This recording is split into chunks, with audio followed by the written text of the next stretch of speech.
Assalamualaikum warahmatullahi wabarakatuh. Alhamdulillahirabbil alamin. Innalillahi wa inna ilaihi rajiun. Bapak Ibu sekalian, ketika pertama kali saya mendapatkan berita bahwa saya harus menerima amanah sebagai salah satu pembantu Bapak Presiden dan Bapak Wakil Presiden di kabinet ini sebagai Menteri Agama, tentu yang saya rasakan adalah kaget. Karena dalam mimpi yang paling liar saya tidak pernah membayangkan menjadi Menteri Agama. Tetapi apapun tugas amanah yang sudah diberikan ini, saya sudah bertekad untuk mewakafkan seluruh hidup dan apa yang saya miliki untuk bangsa negara. Dan kebetulan sekarang mendapatkan kesempatan melalui Kementerian Agama. Saya akan melakukan apa yang paling baik untuk bangsa dan negara ini. Yang berikutnya yang saya harus sampaikan adalah bahwa setelah nanti resmi menjadi Menteri Agama, yang pertama ingin saya lakukan adalah bagaimana menjadikan agama itu sebagai inspirasi, bukan aspirasi. Artinya apa? Bahwa agama sebisa mungkin tidak lagi digunakan menjadi alat politik, baik untuk menentang pemerintah maupun merebut kekuasaan, atau mungkin untuk tujuan-tujuan yang lain. Agama biar menjadi inspirasi dan biarkan agama itu membawa nilai-nilai kebaikan, nilai-nilai kedamaian dalam kehidupan berbangsa dan bernegara.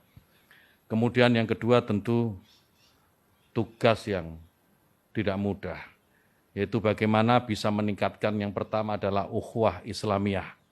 Kenapa ukhuwah Islamiyah? Karena kita tahu bahwa mayoritas warga negara ini adalah pemeluk agama Islam. Maka negara ini akan damai, negara ini akan tentram jika sesama Muslim, sesama umat Islam ini memiliki ukhuwah atau persatuan di antara mereka. Yang kedua, meningkatkan ukhuwah watoniyah atau persaudaraan sesama warga bangsa. Kenapa ini penting?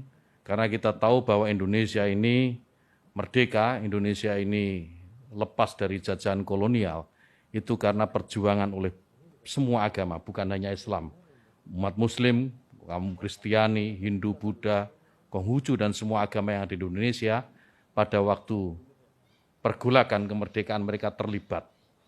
Sehingga maka penting ukhuwah watoniyah ini kemudian kita bangkitkan kembali agar tidak ada satu kelompok pun, tidak ada satu agama pun yang mengklaim merasa paling memiliki negara ini.